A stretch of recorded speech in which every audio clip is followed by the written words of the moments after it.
CountessRose and welcome to Two Mares Review, where we review anything from character design to fan fiction. I'm here with my co-host Firescales. Hello! And today we will be reviewing the fan fiction Precious Blood, written by Disney Fanatic.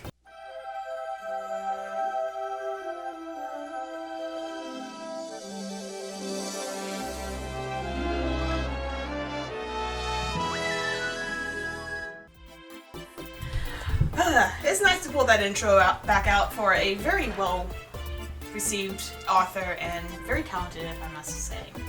Oh yes, I really enjoy her works. Her stuff is very fluid, very well-written, good character development. Mm-hmm. Usually don't have that much to say, like in constructive criticism-wise about her stuff, and so it was a really good read. Yeah, she understands pacing and plot setup and structure and payoff and all the good things that make a story interesting, and doesn't allow us to put the book down until it's done at 3 in the morning. Or 10 a.m. with no sleep. Oh, honey, how do you survive? Lord, that's how I survive. Yes. Okay. So, would you like to give us a quick synopsis of this story? Of course. So, we have Fluttershy, who is, of course, timid, meek, not very willing to speak up, and is living with her very controlling aunt who wants to marry her off to basically the highest bidder. And she seems kind of accepting of her fate, and then she, by means of Angel Bunny, runs into Discord, the vampire count. Dun dun dun! And one thing leads to another, lots of drama. They meet their arch nemesis, and Trenderhooves, and more drama happens, and she eventually falls in love with Count Discord, gets turned into a vampire herself, and Trenderhooves gets turned to dust, spoilers, and they all live happily ever after. The end. Yes.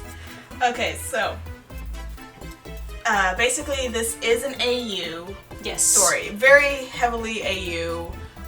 Basically, it is I guess what you can call a standard vampire romance with the characters of MLP shoved into it. Well, I wouldn't say shoved into it. It's very well set up and very well structured, and it is a original story of itself, because yes, I will be the first to admit, I was a very hardcore vampire fangirl in my young teen years, and I read a lot of fan fictions and a lot of vampire stories. And this one, I can say I never came across something that I'll be like, oh, that's strongly influenced by yada yada yada, or, well, except obviously the standard Dracula. Mm-hmm. But the storyline itself is original by itself. Yeah, one thing I really appreciate about Disney Fanatic's writing was I noticed in one of her author notes, she was like, "Hey, this was during the part where it was Pinkie Pie, Rarity, Rainbow Dash, and Twilight Sparkle were all giving their backstories of why they were turned, why did they choose to be turned, or why, or how, whatever the circumstances." And she was like, in the notes, she said, "Sorry for the slowness, but they need to be there." And so that's one thing I appreciate about her writing. She's willing to write slow to expand the story. Honestly, I thought that part was really interesting. Oh yeah, learning about all their backgrounds was actually one of my favorite parts, because she was building up Applejack's backstory the longest time, because she kept on refusing to go and tell Fluttershy what happened to her, to kind of convince her not to go through with being a vampire. But yeah, I did feel like I don't know. At some point I was almost disliking Applejack because she was just being such a giant wedge, and it was just like she was so certain that Fluttershy was just blinded by love and whatnot. And so after a little while, it got a little annoying, and it just, a smidge. But yeah, after a while, and so when she finally decided to stop was when her master was about to commit suicide. I'm like, see what you almost did, Applejack. Oh my god, you little jerk. Well, given her backstory, this is kind of understandable. But yeah, for a small section of the story, Applejack was actually towing the line of antagonist herself. Pretty much. which I thought was actually really interesting. But pulling all the characters together so they're actually in this coven of vampires, I felt was actually done very smoothly and seamlessly throughout the story. Because when we first start, Twilight has yet to be a vampire, but she is quickly turned. So she is a newborn vampire in this story, and she's the bookworm as always. But she basically came to the castle trying to find out what happened, trying to follow up on leads of the murder of her fiance last century as well as her parents. And she came across Discord's hidden castle in the forest, and the rest of the, I guess, Coven of Vampires, Rarity, Rainbow Dash, Pinkie Pie, and Applejack. And then, obviously, it's from there, this love story of trying to get Discord and Fluttershy together. Yep. It was the simple premises of a count with his basically his spawnlings. I'm going D&D terms here. His spawnlings. Or fledglings, if you want to go with other terminology. Yeah, and they didn't really want to bother anybody. At least Discord didn't. Yeah. He didn't want to bother anybody. But that's one thing I really appreciate about. I'm still gonna call them the main six. Main six exclude them. I'm gonna call them the main five. The main five excluding Fluttershy. They all had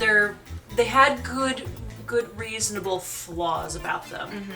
Especially with like Rarity, with her circumstances, and so she really disliked men.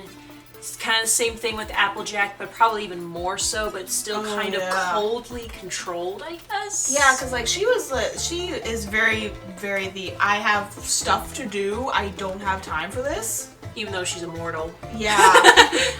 But like even before she was turned, she was no nonsense. She is like, I am helping my family on their farm. We're doing what we need to survive. I don't have time for this flu pansy unicorn dude who will not leave me alone. Pretty much. I felt that. I'm sorry. I can't. Every time I think about it, I always laugh. It's like with Big Mac trying to get his musket. I know there were so many good. I laughed a good amount in here. Like when Fluttershy was in the library trying to read about vampires themselves, and she was like, "Oh, they're all contradictory. Some of them said they're mean monsters. Some of them said their skin sparkled when they're in the sun." I was like, "Oh, you." That was pretty funny. So it was, each character had like good traits, but also good flaws. They were all very well rounded, and so let's go through the characters real quick. I think we've already discussed Twilight. Do you have anything else you want to discuss about Twilight individually? No, not really. Okay, so yeah, Twilight. Twilight is good. The shipping of her with Sunset. So weird. It's slightly weird for me as well, but like Flash was dead. That's all I'm going to say. So her normal ship partner was already disposed of. So that's because he's a waifu stealer. Apparently, but I personally think it's very, very weird. Don't really appreciate it that much, but it's you ship who you ship. What about Sunset herself? She was like her villainous self in the Equestria Girls, but better. Yeah. She was a terrible villain in Equestria Girls. That's why she was only a villain for one movie. But yeah, she was, her transition seemed a little awkward, but still more believable than Equestria Girls. So I can't complain really too much, but Disney did a good job making her to where I didn't want to like her, in the beginning part. She made her intimidating, but as you pull back the layers of what she's gone through and the very manipulative and abusive relationship she has with Trenderhoofs and the Sirens, you start to feel for her a little bit, and then you're like, okay, I'm cool with her. She's happy in the end. She came around, and she is growing and moving on as a person. Yeah, like I think like once the story went on, you kind of realized that she's really a super timid pony who just wants to be accepted, and appreciated for what she had to offer the table, which obviously wasn't with Count Trenderhoofs. So she was, trying to put on a scary face because she was lonely and very, very vulnerable. Yeah, she was herself was a victim of circumstance and also poor decisions. Yes. So.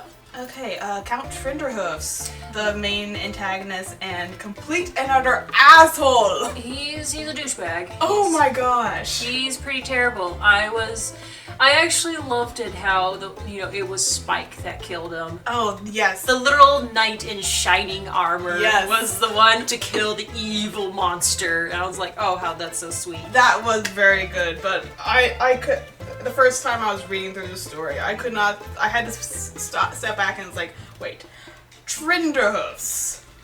I know, and I think of I think of the episode where he came in, and I was in the show, and I was like, wait a minute. I have to keep in mind, this is AU. I need to kind of keep them separate. Oh my gosh, you had to keep it separate, because if you think of the Trenderhoofs in the show, and then you translate to him to a murdering, rapist bastard. Pretty much. It kind of boggles the mind, but as soon as you make that distinction, it works. Yeah, it does. Very greedy, too. Oh my gosh, and the fact that I literally had no soul. Yeah. It's just like, oh my gosh, best villain reveal ever. I thought it was very good.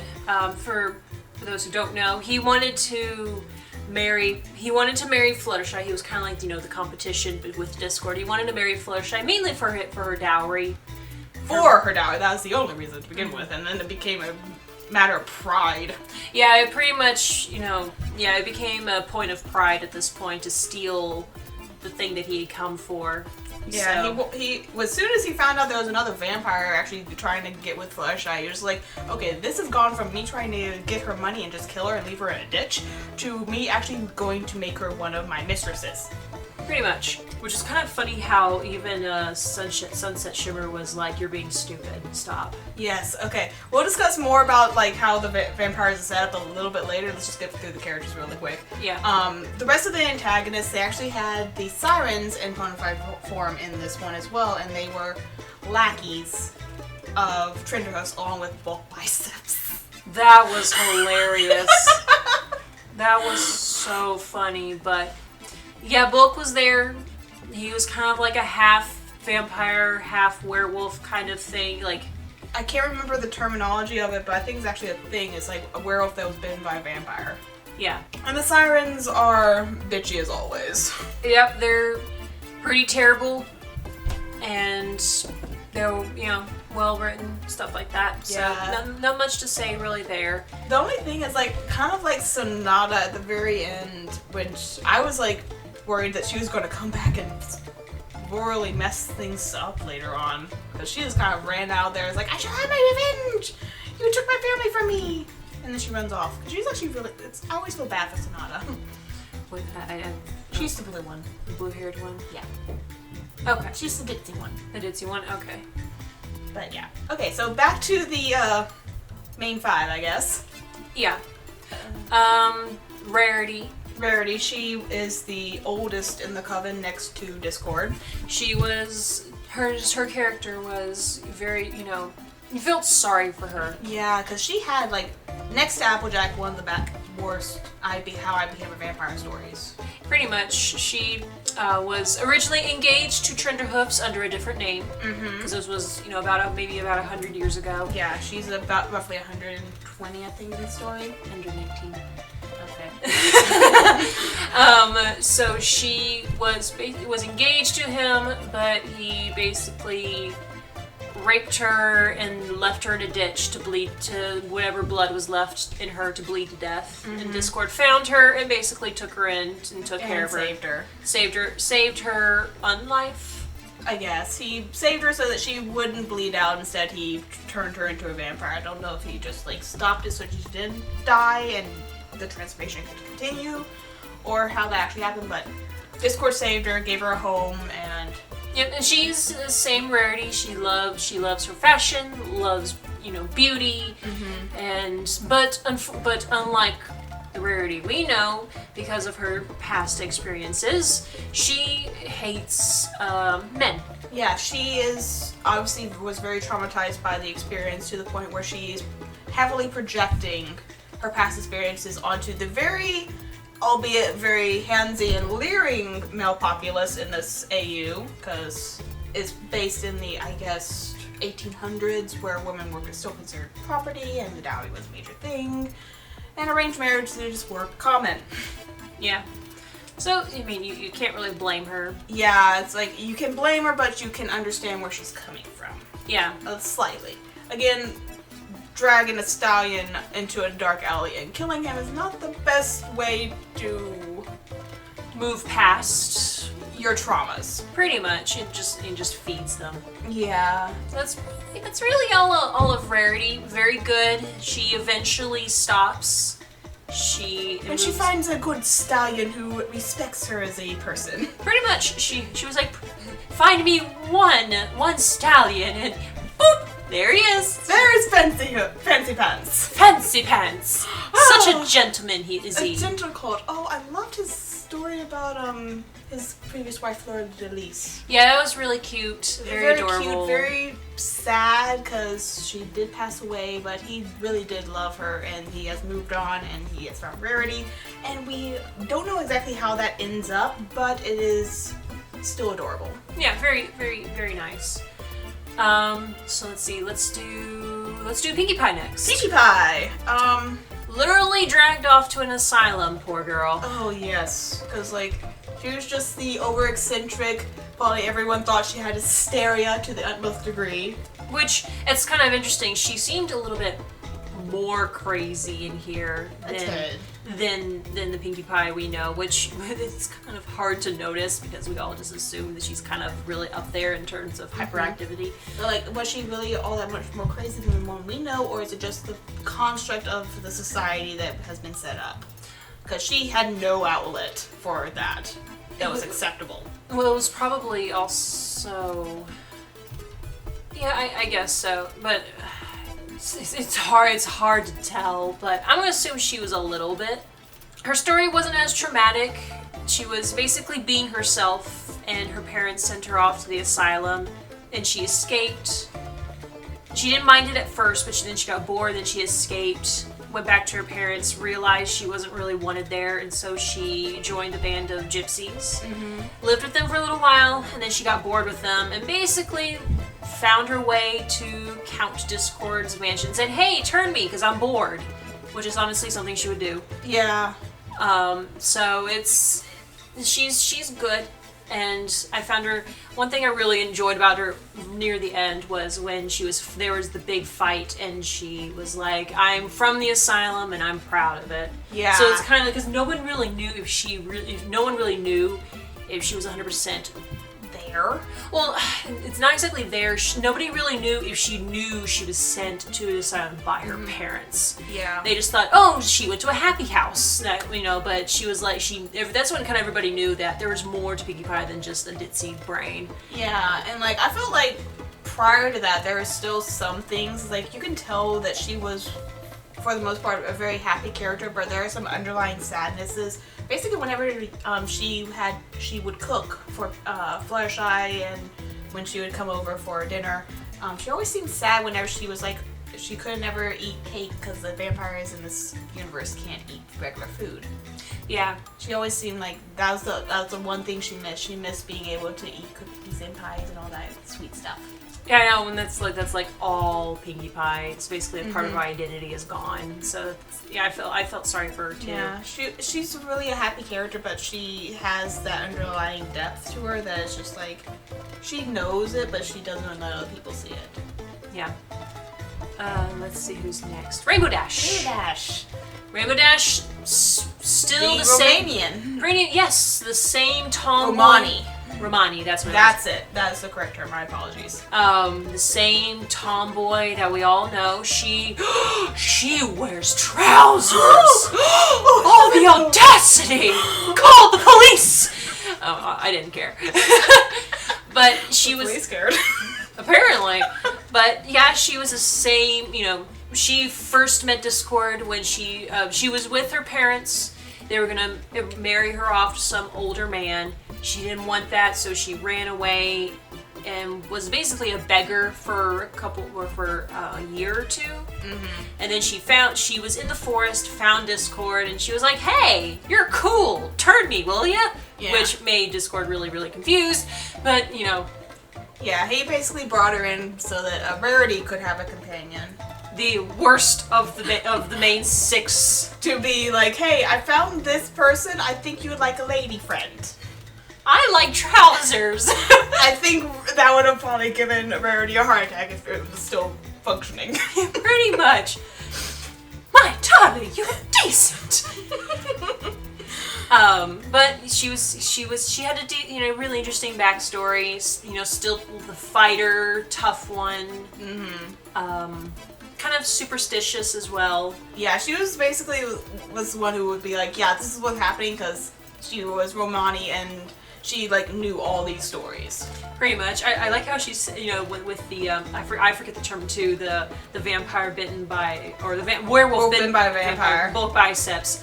And they're like, "How do you know this, Rainbow Dash?" She's like, "These are bedtime stories for me." And I was like, that makes so much sense. Yeah. I imagine her parents just brought out the big monster book and said, "Alright, now we're on M monsters today." I'm going all through the alphabet. Okay, and last of the main 5 is Applejack. Okay. I that same country tone was there. Mm-hmm. Same strong, family dynamic. Family, mature Pony was still there. After a while, I got really, really kind of annoyed at how withdrawn she became. Mm-hmm. But then again, it makes sense. It makes sense when you realize everything she's been through, and also what's going on with the Spike ship, and the Spike ship is strong with this one. If you're confused by our stance on this, please go watch our Bride of Discord episode. In a nutshell, it's weird. I see Spike as almost practically a 10-year-old, and so I'm just like, no. Although I think she made him 12 in this story, but still. Woo! 2 years! That helps a lot. Woo! Okay. So we don't like it at all. Yeah. But that's all we're going to say about that. So, it's a little bit better here because it's vampires and after a certain age. But still. Yeah. But yeah, after, near the end, when she kept just berating Discord of saying, "Hey, cut off this, this love of your life, cut it off." And so after a while, I got really kind of tired of Applejack and just kind of wanted her to go away because she wasn't being fair by meddling in the affairs of others. Yeah. In a way. Because, yeah, it's understandable where she came from, but she was just kind of being heartless in a way. Kind of, because Applejack's backstory is very similar to Rarity's, except she was targeted by Trenderhooves, again, under a different name, and she was not having it. She was, again, the very straightforward, "I have things to do, I don't have time for love." Basically, Trenderhooves attacked her, assaulted her, and left her for dead, or would have left her for dead. He was actually planning on turning her into one of his mistresses. Mm-hmm. But Discord saved her. Discord came upon her. Trenderhooves ran with his tail between his legs because he is still a coward. Mm-hmm. Very much so. And took Applejack back to his castle to be cared for. And she would stay there, but she was still closer to her family. She would visit from time to time, but she's gotten to the point where she's now almost 40 in mortal years, and she still looks like she's 20. So she can't really visit anymore without raising questions. She was very bitter. She was very bitter. And when you find out how the vampires' love life is set up in this story, because let's just move on to that. How it's set up, the vampires have one true love that has been fated to them. And how you figure out if you found that person that's when you start dreaming. Vampires don't dream until they found their true love. Also, that one thing I found kind of interesting, just to kind of, I think it was just mainly for the reader, was you get this little shock to your system or something like that. Yes, because if your true love is still mortal, a vampire cannot touch their intended without the intended's verbal permission. kind of like to even the playing field, because they are supposed to be their equals and their other half. Yep. And in the story, Spike is that for Applejack, as Fluttershy is that for Discord. And it's kind of a parallel between Applejack being extremely overprotective, almost to the point of that one episode where she's like babying Apple Bloom to near insanity. Mm-hmm. But, yeah. So, I guess that leaves... Well, the only other characters that are here are... Did we talk about Fluttershy and Discord? No, we haven't. The two main characters, and we haven't even touched them! Oh my gosh! Oops. Oopsie! Let's do Fluttershy. I actually liked her appearance here better than Bride of Discord. Mm-hmm. Because she cried less. She was more of just the reclusive, I sit in my corner. She was the prim and proper. Yeah, prim and proper, but also much more timid, and just kind of, she kind of just withdraws into herself instead of just bursting into tears. Yeah, because she is the, I guess you can call her an heiress for her aunt, who is Starlight Glimmer in this story, who I guess they were very wealthy merchants or something. Yeah, I think so. And her aunt, again, was trying to get her married because she's of that age, which I think she was 20. Mm-hmm. And Fluttershy has pretty much been trained to be the prim and proper lady who sits in the corner, and her aunt just mainly talks for her. There's not really much else. She wants to be a little bit more out there, but she, again, is very reclusive on herself because of how she's brought up and how she's been taught. Yeah, I really enjoy that as over the story she starts getting a backbone. Mm-hmm. I mean, even standing up to Trenderhoof. Yeah. So because Discord supported her and she was able to support herself from that influence, because they did bring out the best in each other in the story. They did. Now for Discord. The suave, handsome Count himself. Wasn't all that handsome according to descriptions. Yeah, I know, but you know what? It's okay. It's okay. It's okay. We'll let it slide this once. Okay, so I actually found the setup of a Draconequus as a vampire to be quite interesting, because a Draconequus is not a typical vampire. Draconequi are, I guess, the born as vampire, and if you go back into certain myths about vampires, there are some that are actually born, and that depends on, and there are nods to these old folklores where, like, say a vampire looks at a pregnant mare and that baby shall become a vampire, or walked over a fresh grave or something of that nature. And Discord is this creature, and because of that, his abilities are different from the other vampires that he has created, and as well as his mentor, who I actually found very nice little cameo, I guess, because he wasn't an actual character. He's more like a cameo and a MacGuffin. Pretty much. But we'll talk about him later, maybe. A Draconequus is different from a regular vampire because, period, they cannot go out in the sun. Mm-hmm. No matter what. And he was also the only one who can actually shapeshift. Basically, he retained his Draconequus powers while still basically being a vampire, requiring blood, couldn't go out in the sun, was nocturnal, slept in a coffin. Mm-hmm. So it was basically Discord as a vampire. Very, very simple. Yeah. Nothing too much to stretch. So it was good. He was actually much less chaotic than he usually is. Yeah, he was kind of more mellowed out, but I felt that was actually needed for the story. Yeah, I liked it too.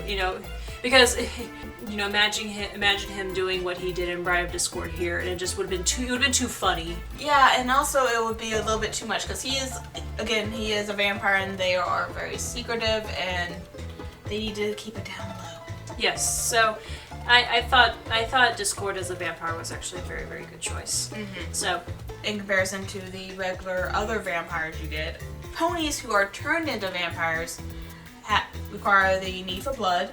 They are affected by garlic, and they can go out in the sunlight, but they have a alternative bat form, really, that if they turn to that in sunlight, that's when they just like poof and dust, or they get burned. Yeah, they get burned. So it's actually nice to see a vampire story where the weaknesses aren't downplayed. The weaknesses are there and they have to work around them. Mm-hmm. And the weaknesses make sense. And the wooden stakes are a way to win stakes too. Mm-hmm. Ooh, this seems really cool.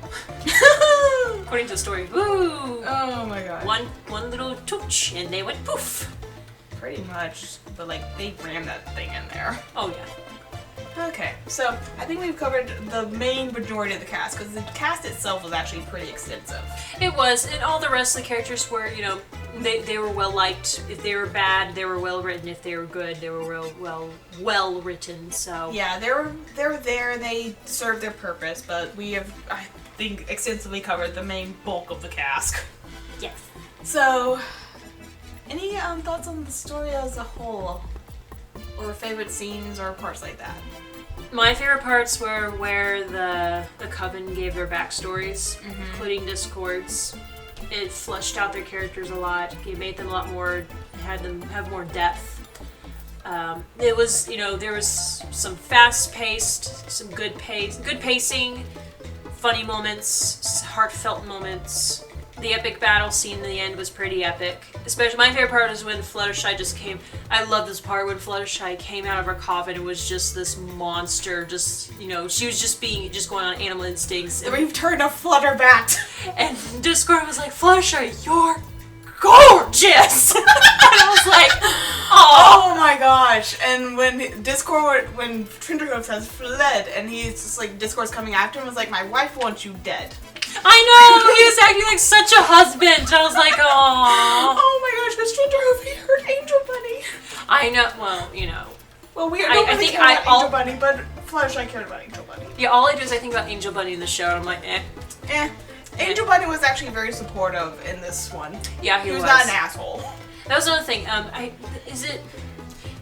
Do vampires kind of have a secretive power or something like that? It depends on which version you read. Some of them do have mind control powers. Some of them have hypnotic or alluring powers. Which ones are you referring to? Well, because Fluttershy can hear animals. Oh, yeah, the communication thing. It depends on some. There are some that are like that. There's some. Because I was a little confused because it seemed like none of I guess Rainbow Dashes would be like being a tougher fighter, and like Applejack in a way too, and then Rarity was even more alluring than she was before. So I guess each spawnling kind of had their own little unique quirk to kind of upplay them, I guess, and hers like having to be hearing animals. Yeah, there's some stories where someone who's turned, they have certain aspects that they had as a mortal that when they become a vampire, they're amplified. Okay, I remember that now. Okay, I get it now. And Fluttershy always had that connection to animals. She always seemed to know what they're thinking. Now as a vampire, she can actually hear them. Yeah. And communicate with them. Yeah, I liked how Disney got around her love of animals, and she didn't want to drink the blood of ponies, but animals too, and so I liked how she said she basically is any old animal who wishes to die peacefully and quickly and want to come and feed us. And I've lived long enough, I've had many cubs, and I'm getting, my joints are hurting now. You can kill me quickly. Basically, any animal who wants to commit suicide, come to me. Pretty much. Assisted suicide. Pretty much. And honestly, I was like, that's like the best way to work around it. Yeah, because again, some people don't have vampires being venomous. Here they kind of are, and if you are bitten by a vampire, you either die or you become one. There's no ands, ifs, or buts. Pretty much.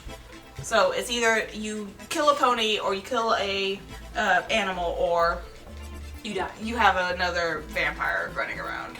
Pretty much. So my favorite part was the dinner party at Fantasy Pants' house. Oh yeah, that was really nice. That built more up of the Rarity and Fancy Pants story, which I love that ship so much. I need to probably read more stories there, just focus on those mainly, because I only seem to find them as secondary characters. Yeah. Secondary ships. Oh well, I don't care. It's cute. But yeah, he was such a gentle colt, defending Rarity and defending her honor against those hypocrites. Pretty much.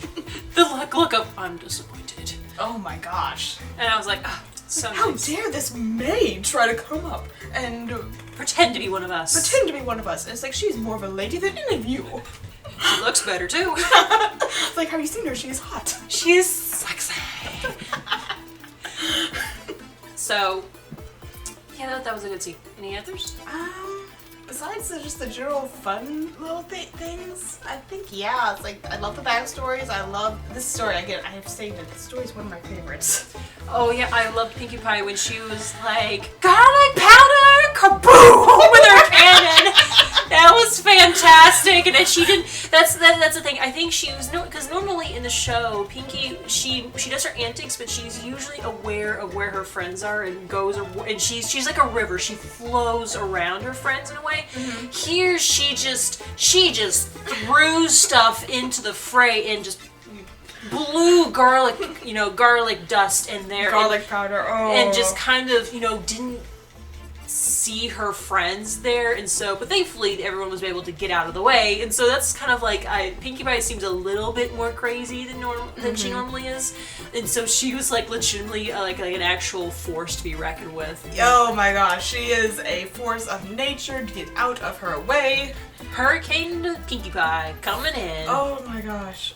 So, okay, I think we have discussed the story enough. Let's move on to the art. oh, Okay. Which one? Let's start with the official cover art here, done by Inu-chan. very nice. Very nice. It's lovely. I love the added texture because it feels like there's a grainy texture over the entire piece. Mm-hmm. Only thing, I wish we could see the main 5, I guess, a little bit better. Oh, I thought that for the longest time I thought that we are missing Applejack in here, but she's way here back here in the corner. Yeah, I didn't notice that. Yeah, it's like, because how the piece is set up, it's basically the only thing that isn't in shadow is the vampire's eyes. It makes it hard because you don't see Applejack's eyes, so you don't really see her. It's like if we had a little bit more a glimpse of light around their faces, that might be a little bit better to work around. Yeah, my favorite part was the S curve that Discord gave to frame the entire composition. Yeah, that's a really nice way of using his longer body type to just like pull the entire piece together. Mm-hmm. It's set up like very old styled posters, where the side characters are off to the side and whatnot, like Sunset Shimmer and Trenderhoof. So and I do like the shininess of the vampire eyes popping, basically not being shaded. It kind of gives a very unnatural look, because the only ones who aren't are the ones that are in actual light, which would be Fluttershy before she's turned and Spike, and so so we see them and we're like, oh, they're normal and whatnot, and then we see all the others in the background and you're like, something's off about them. Yeah. But yeah, it's a very nice piece composition wise. I think what's really throwing me off is the fact that Fluttershy is technically in it twice.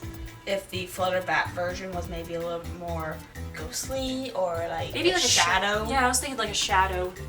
Because she's very solid and is there in the piece. But it overall was very eye-catching and it does the job. It gives you a good idea of the feel of the story. Oh, what would have been really cool is if maybe if Spike was the candle was on the other side of Fluttershy, because it looks like there's kind of like a wall behind her, and if her shadow kind of went up the wall and kind of curved onto Discord, and it was her Flutterbat form. Yeah, that would have been really cool. That would have been really cool. I still love it. I still think it's still beautiful. It's still very nice. When I first saw it, I was like, ooh, so nice.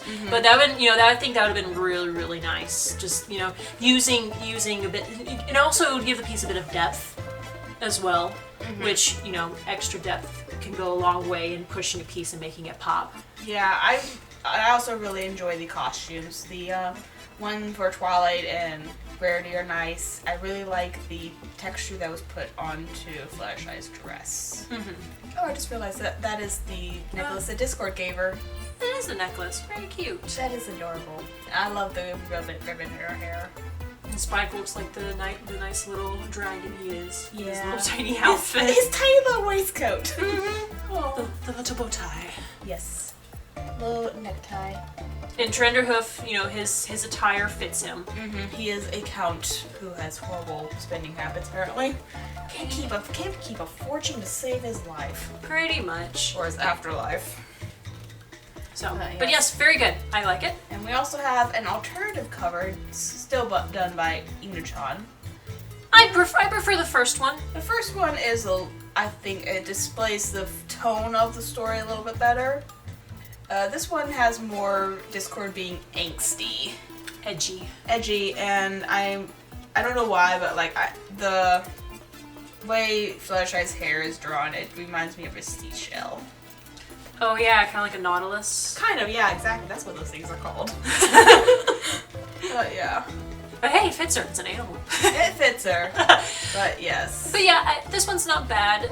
I just think the composition of the first one's a little bit better, and Here's where's the difference. this was 2016. Yeah, this was done in 2015.